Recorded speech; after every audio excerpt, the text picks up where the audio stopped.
Buenos días a todos. ¿Cómo estamos? ¿Bien? Muy bien. Bueno, pues vamos a dar paso a la palabra. Hoy no tendría yo que predicar, tendría que predicar Eduardo Armesto. Hay que seguir orando por él, por su recuperación. La verdad que ha sido un milagro, ¿no?, de la rapidez, de cómo se ha desarrollado todo. Y él ya está en casa, tranquilo, y esperamos tenerle aquí entre nosotros. Amén. Muy bien, pues vamos a ir al libro de Reyes, Primera de Reyes, capítulo 13, de los versículos del 1 al 25.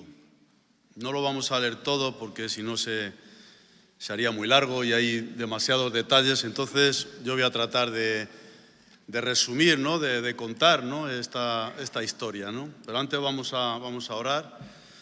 Señor, gracias te damos por este tiempo, por esta mañana tan especial, tan soleada. Señor, podemos sentir tu presencia, Señor, tu amor hacia nosotros.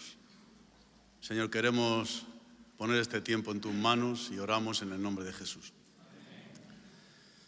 Bien, pues en Primera de Reyes, en el capítulo 13, como dije, del 1 al 25, se produjo, la historia cuenta de un cisma religioso, es decir, de una división, ¿no? Cuando hay una división, a lo largo de la historia, pues ha habido varios cismas, ¿no? El cisma de Oriente, el cisma de Occidente, es decir, cuando una misma, podemos decir, religión, en el caso de la cristiana, pues ha habido unas divisiones, ¿no? Y se produjo este cisma en el reino de Israel, quedó dividido en dos reinos, podemos decir, o países, ¿no?, que era Israel y Judá. No vamos a entrar en los motivos para no alargarlo.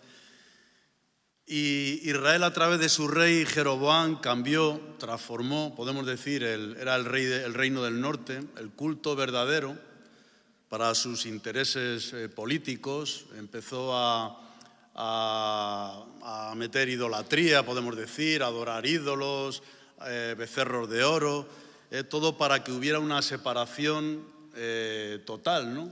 Es decir, por medio de la religión quería usarla para sus fines políticos, ¿no? O sea, es algo que no es nuevo, ¿no? Y para que su pueblo o la gente no bajara a Jerusalén, que era donde estaba la ciudad, la capital, donde estaba el templo, donde estaba el culto real, pues hizo esta serie de cambios, ¿no? Porque tenía un poco de miedo de que hubiera tumultos o motines o que la gente pues bajara a Jerusalén, a lo que era el reino de Judá, ¿no? Ese era un poco. Y también era una manera de hacer un guiño, podemos decir, porque había en el territorio de Israel muchos cananeos o cananitas, ¿no? Y de esa manera pues quería contentar a esa parte de ese pueblo, ¿no? Como decía Eclesiastés, nada nuevo hay debajo del sol, ¿no? Toda la religión manipulándola, ¿no?, para fines egoístas o fines políticos, ¿no? Entonces, es la historia de un varón de Dios, es un profeta anónimo, sin nombre conocido, no dice cómo se llamaba, y fue enviado por Yahvé para que le diera una palabra a este Jeroboam, a este rey idólatra, ¿no? Este rey, podemos decir, apóstata, ¿no? Vamos a leer en el versículo 2, dice: aquel clamó contra el altar por la palabra del Señor y dijo: altar, altar, así ha dicho el Señor, he aquí que a la casa de David nacerá un hijo llamado Josías, el cual sacrificará sobre ti a los sacerdotes de los lugares altos, que queman sobre ti incienso, y sobre ti quemarán huesos de hombres. Y aquel mismo día dio una señal diciendo: esta es la señal de que el Señor ha hablado, he aquí que el altar se quebrará y la ceniza que sobre él está se derramará. El profeta entró en el medio del palacio, podemos imaginar todos los falsos sacerdotes elegidos a dedo, no había una preparación, o sea, él se fabricó, podemos decir, su propia religión para sus fines, y este profeta, con todo el impulso de Dios y la verdad de Dios, le señaló, ¿no? Le señaló al rey y le empezó a acusar de lo que estaba haciendo, ¿no? Y todos se quedaron estupefactos, todos ahí diciendo, pero ¿quién es este, no? Que viene aquí sin ningún temor, sin ningún reparo, a decirnos esto, ¿no? Y el rey, ¿qué es lo que hizo? Cuando vio a este profeta, le señaló con el dedo y le dijo, prendedle, ¿no? Y en ese momento dice que la mano se quedó seca y tiesa. Entonces hay que tener cuidado cuando señalamos así con el dedo, no sea que te quedes, cuando somos muy dados así a señalar, a juzgar, hay que tener cuidado.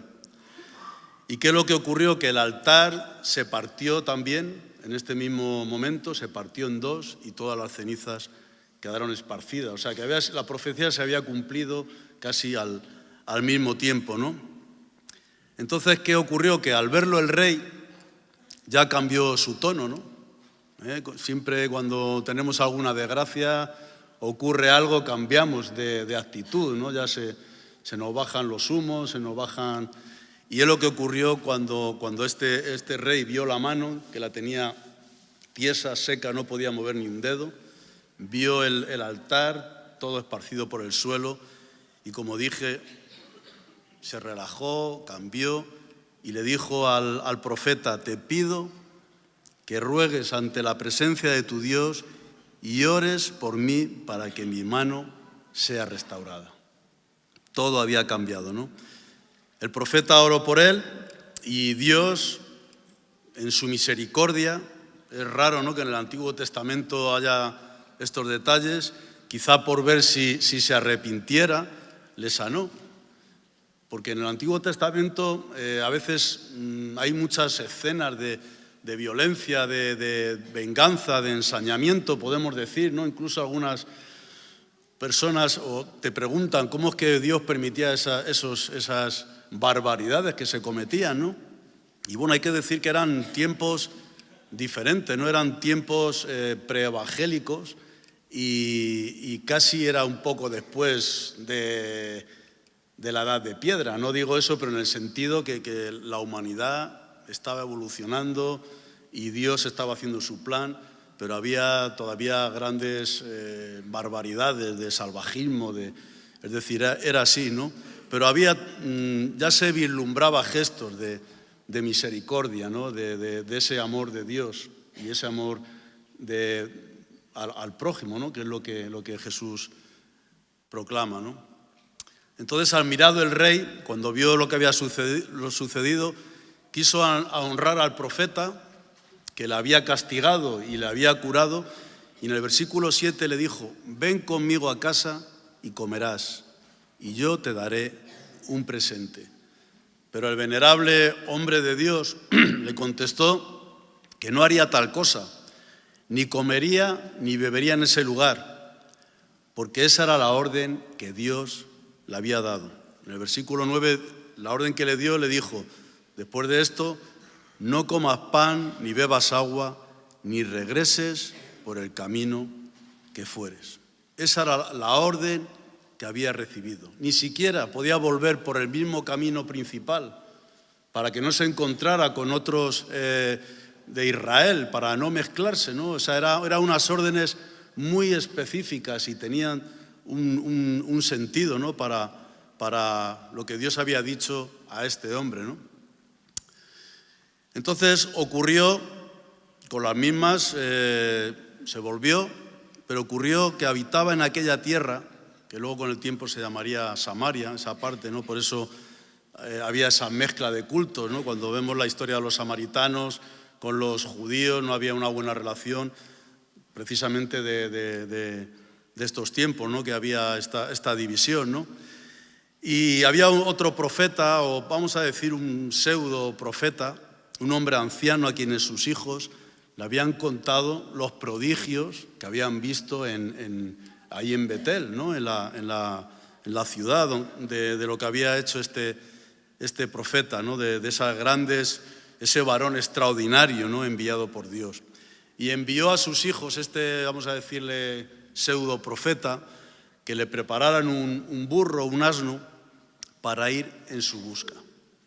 Se informó del camino que había tomado el profeta y fue a su encuentro. En el corazón de este hombre se produjo un deseo incontenible de ver y conversar con ese varón de Dios, ¿no? Después de lo que había hecho, ¿no? O sea, esa gran maravilla, ¿no? Ese gran milagro de que se cumplió la profecía, de que le secó el brazo, que luego se lo volvió a restaurar. Quería saber, tenía una curiosidad y también estaba un poco, yo creo, utilizado para buscar el fin del profeta insensato, ¿no? Luego lo veremos más adelante, ¿no? Como dije, se encontró con él y en el versículo 14 dice que le vio sentado debajo de una encina, descansando del viaje. Probablemente estaría meditando de todo lo que le había ocurrido en apenas tan poco tiempo, ¿no? Un profeta humilde, desconocido, que quizá no estaría acostumbrado a estos grandes hechos, ¿no? Y estaría un poco mirando en su mente lo que le he dicho delante de todos los sacerdotes, los guardias, podía haberme costado la vida. Y luego lo que pasó con el brazo, luego le sanó, le ofreció presentes, yo creo que incluso le ofrecería quedarse allí para tenerle o sea, todo eso yo creo que estaba un poco bullendo, ¿no? en su cabeza, ¿no? Y le dijo el pseudo profeta, para diferenciarlos: ¿eres tú el varón de Dios que vino de Judá? Y él dijo: yo soy. Ven conmigo a mi casa y tomaremos alimentos y podrás descansar bajo techo.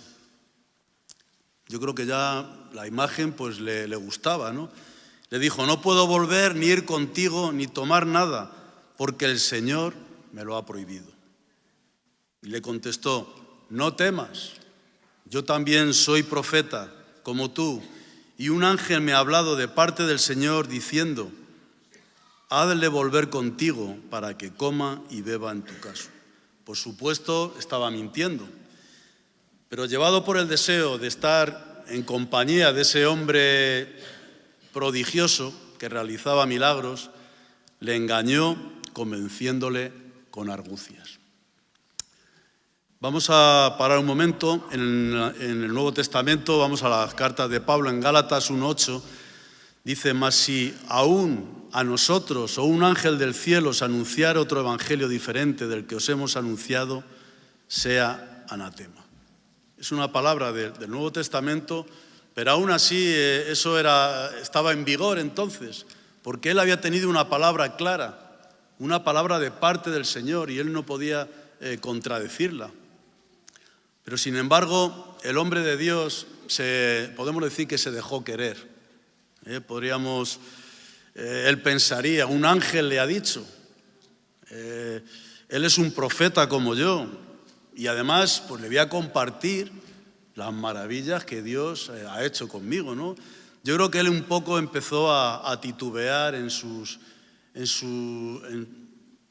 argumentos, su fe, su fortaleza, podemos decir, ¿no? de guardar esa palabra que Dios le había dado, ¿no? Y yo creo que él diría: ¿y por qué no?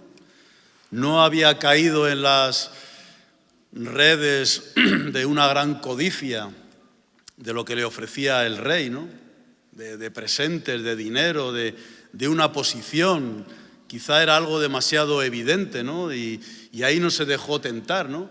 Pero esto era como algo, una tentación más de andar por casa, ¿no? Más sencillo, ¿no? Más bueno. No es un palacio, es una casa, una tienda o una chabola, no sabemos dónde viviría. Y ahí habrá gente que estará interesada, ¿no? en saber lo que ha ocurrido, ¿no? Y poco a poco este hombre, pues yo creo que fue bajando la guardia, ¿no? Y siendo un profeta fue incapaz de detectar o discernir el engaño, ¿no? tuvieron que desandar el camino andado. Desde luego era mejor estar en la casa del pseudo profeta que debajo de un árbol, probablemente comiendo bellotas, no habría otra cosa. Y como dije, ¿no? ¿Por qué no sentirse admirado, ¿no? Un poquito, ¿no? Un poquito de admiración. He sido un profeta anónimo, nadie me conoce, ni siquiera sale el nombre. Un poco de que sepan la gente, ¿no? Yo creo que ahí es donde fue el principio de su caída, ¿no? Y cuando estaban sentados en la mesa y estaban comiendo, el Señor habló verdaderamente al pseudo profeta, al profeta desleal y engañador, y le reveló lo que Dios le había dicho.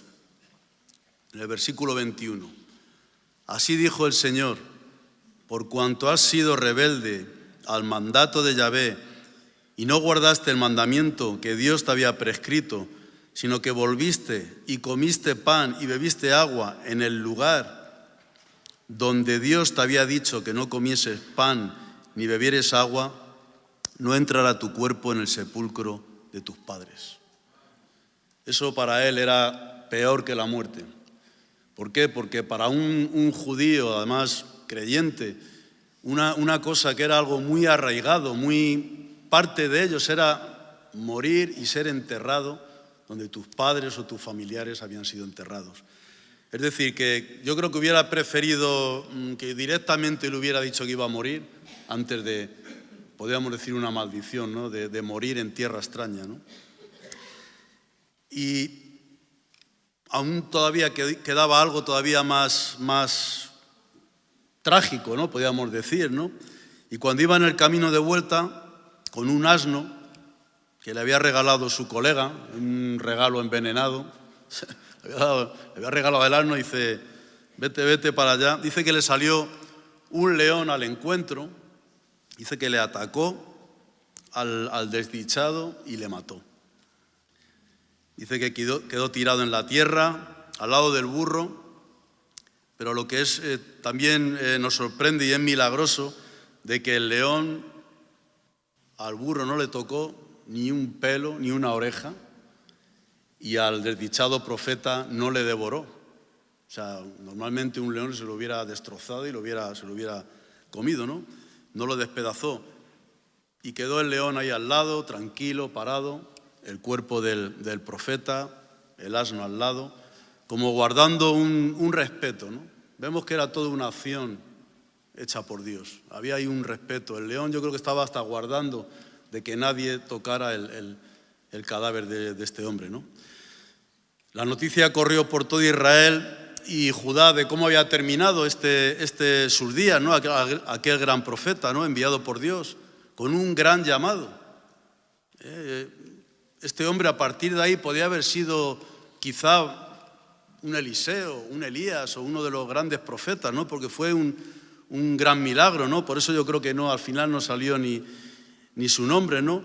Pero por su molicie, blandura, inconstancia, yo creo que un cierto orgullo espiritual había perdido todo, ¿no? Y allí quedó la escena, ¿no? De los dos testigos, el león, el asno, una escena entrañable, pero no menos trágica. ¿Y qué conclusión podemos sacar de esta historia, ¿no? Primeramente, que cuando Dios nos dice algo, nos ordena algo, tenemos que tener una obediencia absoluta. No podemos jugar con Dios. Y sobre todo aquellos que tienen una responsabilidad, un ministerio. No se puede jugar con Dios. Dios no es algo que se mueve, que varía. Si Él te dice algo, hay que cumplirlo. Luego otra cosa que podemos entresacar, no importa los hechos que hayamos realizado, por grandes que sean, todo siempre hay que darle la gloria y la honra a Dios. Nosotros no hacemos nada.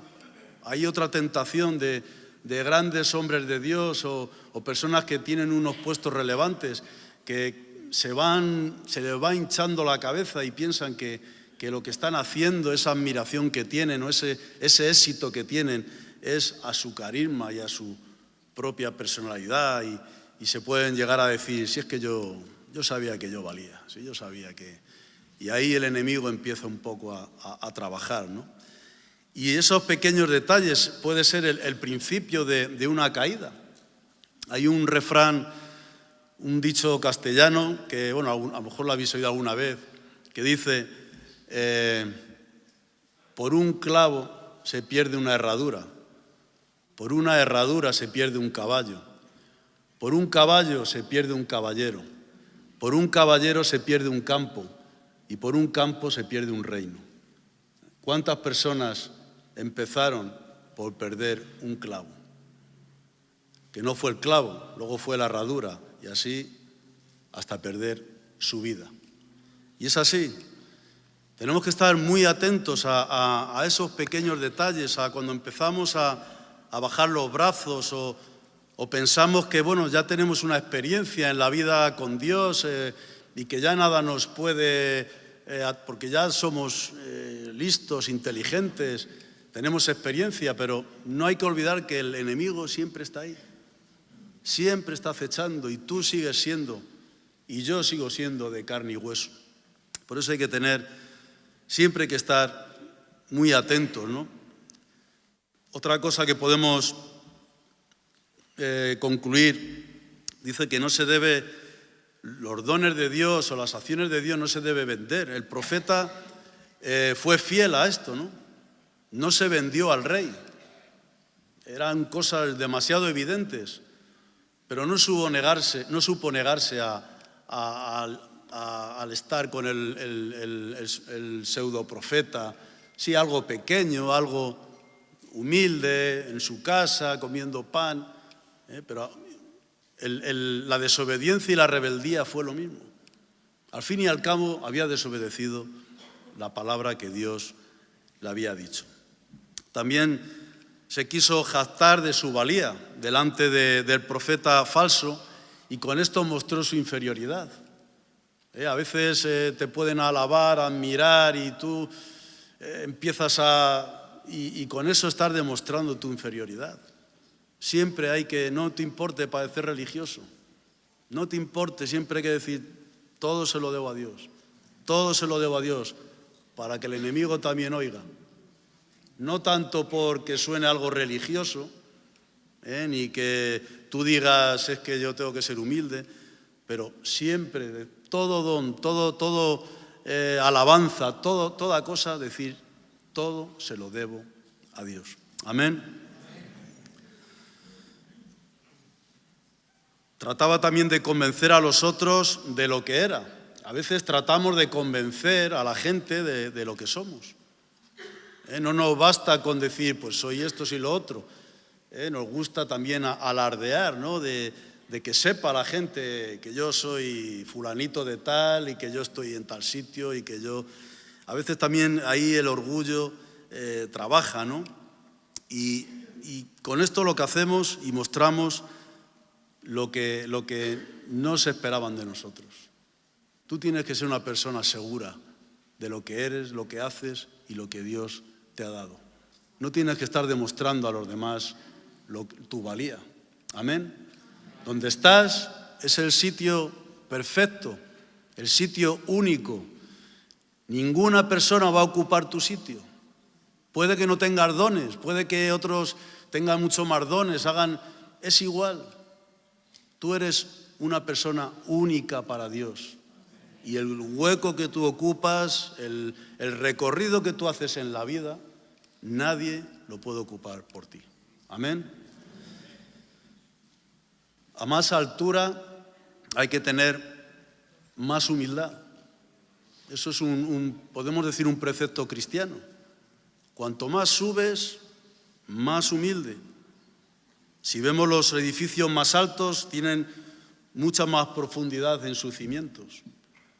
Yo me acuerdo que cuando vivía ahí en Vicálvaro, detrás en el campo, había un campo detrás de trigo, luego ya el campo se convirtió en un poblado, y había un trigal, Y me acuerdo que las espigas de trigo que más grano tenían, que más fruto tenían, que más llenas estaban dobladas debajo de las otras que subían. Y eso es una enseñanza, ¿no? La naturaleza nos enseña muchas cosas. A veces estamos demasiado centrados en meternos en la palabra, solamente sacar la revelación de la palabra, que es de lo más importante, pero Dios nos muestra muchas cosas a través de la naturaleza, de cosas o de gente. Dios te enseña muchas cosas y a veces lo ignoramos, ¿no? Una historia cuenta de un hombre poseído por el demonio que fue a ver a un padre del desierto. Sabéis que hubo una época que iban muchos eremitas al desierto a buscar a Dios, a enfrentarse al demonio, como Jesús había estado en la tentación. Y bueno, hubo un tiempo, no sé exactamente, pero que estaba el desierto y la montaña llenos de estos padres del desierto, de estos eremitas, ¿no? Que querían llevar una vida, podemos decir, solamente ellos con Dios y ver qué Dios les decía, ¿no? Y como dije, fue a ver a este endemoniado al santo. Cuando el santo le vio, le dijo que se alejara. Y él le dijo, aléjate. Y el malo le preguntó, ¿qué diferencia hay entre las ovejas y las cabras para que el Señor ponga unas a la derecha y a otras a su izquierda? Él estaba sutilmente, el enemigo, tratando de Y el hombre este santo, este santurrón, le dijo, pues no lo sé. Yo solamente sé que yo seré una de las cabras. Y ya al ver la respuesta, la humildad, quizá el diablo diría, este me va a dar una charla que no veas, ya verás. Se va a jactar, se va a relamer con la lengua de que las cabras, las ovejas... Pero no, le dijo, solamente sé que yo voy a ser una de las cabras. Y cuando vio esa humildad, al ver la humildad de este hombre, salió el demonio del desgraciado. Y es así, ¿no? La humildad nos librará de muchas aflicciones.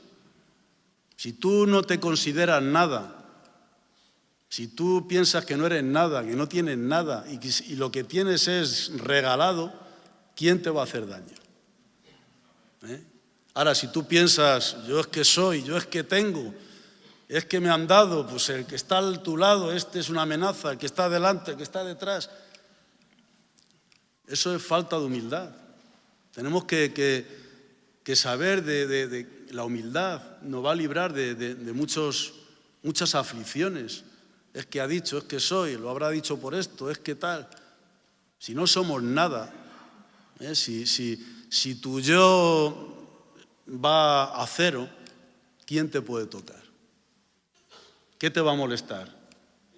Lo que digan. Amén. En Mateo 11, 29, 30,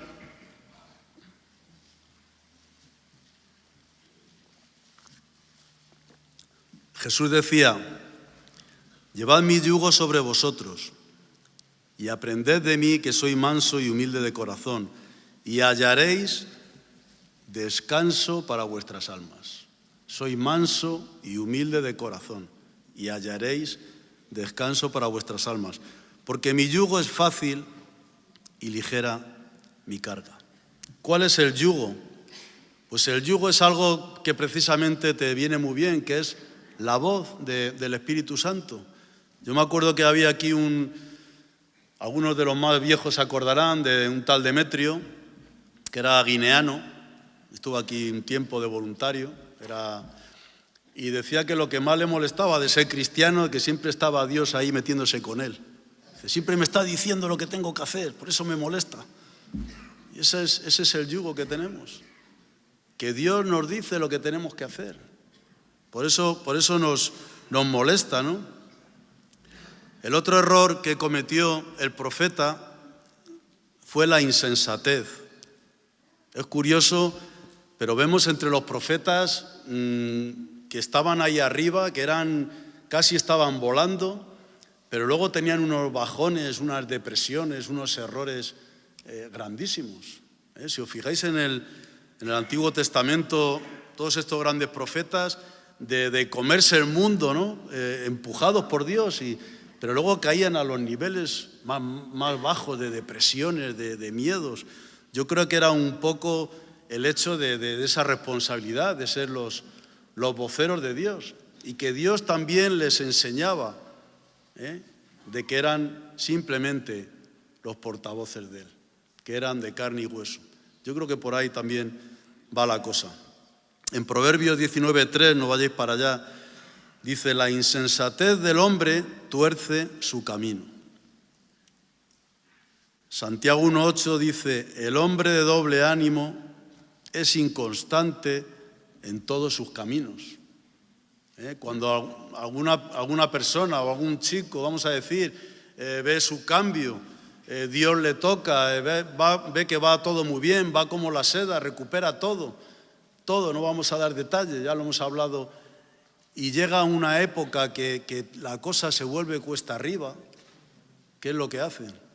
Se desaniman y se apartan. Hay que perseverar. No todo es una seda, no todo es fácil. En la vida es así. Y en la vida cristiana es igual. No hay mayor privilegio, no hay mejor vida que la de ser cristiano. Eso lo digo yo como profeta. Ahí no me equivoco. Pero también entiendo que hay momentos difíciles y de cuesta arriba, pero no abandones. Sigue, porque luego vendrá otra vez la bendición. ¿Cuántos chicos y chicas y cristianos abandonan cuando vienen las cosas mal dadas? Es como el que se pone a atravesar vamos a decir, un pantano nadando, se empieza a cansar y ya le queda a lo mejor, vamos a decir, 30 metros por llegar, ya ha recorrido 200 y en vez de aguantar y perseverar, se da media vuelta y quiere volver para atrás. ¿Qué es lo que ocurre? Que al final se ahoga. Y es así, hay que seguir, hay que perseverar.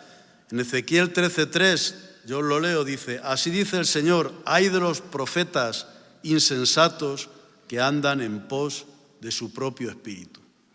Arriba decía también de su propio corazón. Ay de los profetas insensatos. A mí me da mucho respeto eso de decir, he aquí dice el Señor. Me da mucho respeto porque yo por lo menos quiero estar seguro si Dios me ha dado esa palabra, ¿no? Alguno de vosotros quizá dirá que bueno, toda esta charla, todo este mensaje va dirigido a los profetas. Pero no es así, ¿no? En Apocalipsis 19:10, en la parte de abajo, un ángel, en este caso sí hay que hacer caso al ángel, le dijo a Juan: adora a Dios, porque el testimonio de Jesús es el espíritu de la profecía. Somos todos profetas. Quizá no profetas de oficio, quizá no profetas de que tengamos el don de la profecía, pero si tenemos el testimonio de Jesús, si tenemos el testimonio de Jesús, podemos equipararnos a este hombre que tuvo esos fallos, ¿no? Tenemos que decir que somos orgullosos e insensatos. Lo digo yo el primero, ese es innato, es algo que va en nuestro ADN, ¿no? No vamos a hablar de los tiempos de Adán y Eva, de que no hay justo ni aun uno y todo esto, ¿no? Pero se puede corregir. ¿Qué es lo que dice Jesús? Venid a mí, así de sencillo. A veces pensamos que es que hay que ser algo raro para ir a Jesús. Es como si no cojo el micrófono ahora y me voy para allá para no quitar mi espacio de confort, sino, o a lo mejor más adelante lo haría. ¿Qué dificultad tienes de coger e irte ahí a la cruz? ¿Necesitas saber teología? ¿Acaso hay que despojarte de las bolsas que lleves o algo? Pues así es. Venid a mí, si estáis cargados y trabajados, y yo os haré descansar. Así es de fácil, ¿no? Muy bien, vamos a ir terminando, pero antes querría contar una curiosidad, más que una historia. ¿Quién se acuerda de la fábula de del águila y la gallina. ¿Os acordáis? ¿Os acordáis? ¿Os lo cuento? Bueno, lo voy a decir, porque si a lo mejor alguno no lo sabe, no va a saber de qué va la cosa. Bueno, era un polluelo de un águila que por H o por B cayó en un gallinero y pues nada, le cuidaron las gallinas y él fue creciendo y al final pues era un águila que no veas, pero pensaba que era una gallina y se comportaba como una gallina. Las gallinas le arropaban con las alas mientras fue más pequeño, luego ya yo creo que ya no. Y este águila, pues un día estaba en el gallinero picando las lombrices y tal, y vio que pasaba un águila, ¿no? Alguien como ella, ¿no? Y entonces se dio cuenta de que no era una simple gallina, que era un águila, ¿no? Y hablábamos un poco de que hay cristianos porque son hijos de Dios, que tienen una cantidad de dones, de cosas, pero siempre están ahí como que no son nada, ¿no? Entonces la cosa era que al final dijimos, ¿quieres ser gallina o quieres ser águila? Claro, todos dijeron, yo quiero ser águila. Pues he descubierto que ya no quiero ser águila, ahora quiero ser vencejo. Vencejo con V, ¿eh? No pongáis la P delante, eso es otra cosa. Y es que el otro día leí esto que te mandan los titulares de los periódicos, normalmente no veo los comentarios pequeños, y me sorprendí ¿sabe lo que es un vencejo? Seguro que lo hemos visto, pero no sabemos lo que es algo parecido a una golondrina. Y hablaba de las curiosidades de este pajarillo. Es un pajarillo humilde, sencillo, que no llama la atención. Y ahora en abril dice que es cuando empieza a haber bandadas de estos pájaros que chillan mucho y revolotean y todo esto. Dice que se puede ver en cualquier pueblo o ciudad de España y surcan en el aire a gran velocidad y van, como dije, revoloteando y chillando. Es un pájaro que no es vistoso, o sea, es que no llama la atención para nada, de un color como gris, tiene unas patitas muy cortas, pero hay unas curiosidades que hacen de este pajarillo que sea un auténtico crack. Lo primero, dice que está demostrado que guardan fidelidad a su pareja. Eso ya es un don cristiano, ¿no? Ser fiel. Segundo, dice, siempre saben y vuelven a su hogar. Hicieron una prueba de estos pájaros que tenían sus nidos en Suiza, subían desde África, pues cogieron a un grupo de pájaros, los llevaron a Lisboa, los soltaron y ellos supieron volver de Lisboa hasta Suiza. Pasaron la península ibérica, pasaron Francia. Dice que pueden pasar muchos meses volando sin posarse en tierra. Pueden estar casi 2 años. ¿Te puedes imaginar? 2 años volando sin posarse en tierra. Si lo queréis comprobar, lo podéis ver. Cuando tienen que dormir, dice que se elevan de 2.000 a 3.000 metros para evitar depredadores y dice que se quedan como levitando, durmiendo y así es como descansan. La verdad que es impresionante. Solo se posan cuando están criando. Dice, es el único pájaro que es capaz de cambiar de rumbo cuando percibe una borrasca o un cambio brusco de temperatura. Tiene discernimiento. Las cigüeñas, las palomas, si viene una borrasca, pues se la tragan. O se bajan a tierra, se esconden o lo que sea. Pero estos pájaros perciben, disciernen cuando viene una tormenta, viene como dije, una borrasca. Son capaces de coger y cambiar el rumbo. O cuando hay una bajada muy fuerte de temperatura. Dice, cuando los padres dejan el nido por varios días y cesa el suministro de alimento, los polluelos entran en un estado de letargo, como de hibernación, y pueden estar sin alimento y resistiendo el frío. Es decir, que reducen la energía al máximo. No gastan, nada más que así tenemos que aprender de ellos en Betel, no gastar, quedarnos así. Dice que es el ave más rápida del mundo. El vencejo común, el nuestro, dice que puede alcanzar fácilmente una velocidad de 90 kilómetros por hora. pero dice que su pariente, el vencejo mongol de cola rizada, dice que tiene una velocidad de 144 kilómetros por hora y una velocidad punta de 170 kilómetros por hora. Alguien dirá, ¿el halcón es más rápido? No, señor. El halcón, cuando se tira así en picado, sí puede correr más, pero es de la inercia de la ley de la gravedad, cuando va... Pero este es, o sea, que es una maravilla, ¿no? Entonces, cuando después de esto comparamos al águila, ahí todo así, majestuosa, mirando, esa cara así de soberbia, de... ¿Qué es lo que queremos ser? ¿Águila o vencejo? Yo creo que muchos seguirán diciendo de quién es ser águila. Yo quiero ser águila, no me importa. Quiero ser un águila cristiana. Pues no, yo creo que el cristiano tiene que ser más vencejo que águila. Yo me apunto al águila, a eso que dice que rejuvenecerán como las águilas, en Isaías, eso sí. Pero lo demás, yo quiero ser un vencejo. Como dije, yo creo que los cristianos tenemos que decir esto, ¿no? Siempre en el aire, en el espíritu, en la tierra lo justito, fiel a nuestras parejas, fiel a Dios, previniendo las tormentas, viendo venir el peligro. No cuando ya te metes dentro ya no hay remedio, sino estar atento a lo que viene. Y o estás en el aire o estás en el nido. No hay que estar por ahí zascandileando por muchos sitios que al final... Y luego ser rápido y el primero, en humildad y en sensatez. ¿Amén? ¿Qué queremos ser? ¿Gallina? ¿Alguien quiere ser gallina? ¿Alguien quiere ser águila? ¿Tú quieres ser águila? Pues mal dabas. ¿Quién quiere ser vencejo? Muy bien. Pues gracias. Que Dios os bendiga.